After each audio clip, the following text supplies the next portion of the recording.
কৌতুক অভিনেতা হিসেবে ঢাকায় ছবিতে দিলদারের পর জনপ্রিয়তা পেয়েছিলেন হারুন কিসিঞ্জার। প্রায় ৭৫টিরও বেশি ছবিতে অভিনয় করেছিলেন তিনি। তবে বেশ কিছুদিন ধরে চলচ্চিত্র জগৎ থেকে দূরে সরে আছেন হারুন কিসিঞ্জার। এখন আড়ালের মানুষ হয়ে গেছেন তিনি। আগের মতো আর কারো চোখে পড়েন না, না কাজে না কোনো খবরে। কেমন আছেন তিনি, কিভাবে কাটছে এই কৌতুক শিল্পীর জীবনযাপন, তার সঙ্গে আলাপ হলে তিনি জানান, আগে ফিল্ম ডিরেক্টররা আমাকে ছবিতে নিতেন, তারা খোঁজ খবর রাখতেন, কিন্তু এখনকার নির্মাতারা তো দূরের কথা, এফডিসির কেউই আমার খোঁজ খবর নেয় না।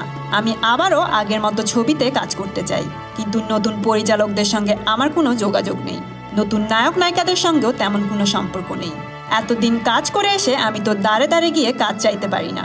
ঢাকার বাসিন্দা হারুন কিসিঞ্জার 2 মেয়ে ও 2 ছেলের জনক। তার বড় মেয়ে স্বামীর সঙ্গে ইতালিতে থাকে, আরেক মেয়েকে বিয়ে দিয়েছেন দেশেই। এক ছেলে নাটক টেলিফিল্মের ভিডিও এডিটরের কাজ করছেন, ছোট ছেলে লেখাপড়া করছে। হারুন কিসিঞ্জার বলেন, আমি আর্থিকভাবে আল্লাহর রহমতে সচ্ছল আছি, আমার কোনো অভাব নেই।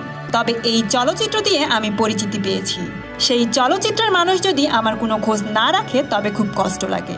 এক সময় মান্না, রিয়াজ, আমিন খানের সঙ্গে নিয়মিত চলচ্চিত্রে অভিনয় করতেন হারুন কিসিঞ্জার, আর এখন তাকে দেখাই যায় না। তো বন্ধুরা, হারুন কিসিঞ্জারের সিনেমা জগৎ থেকে সরে যাওয়ার ব্যাপারে আপনাদের কি মতামত কমেন্ট করে জানিয়ে দিন।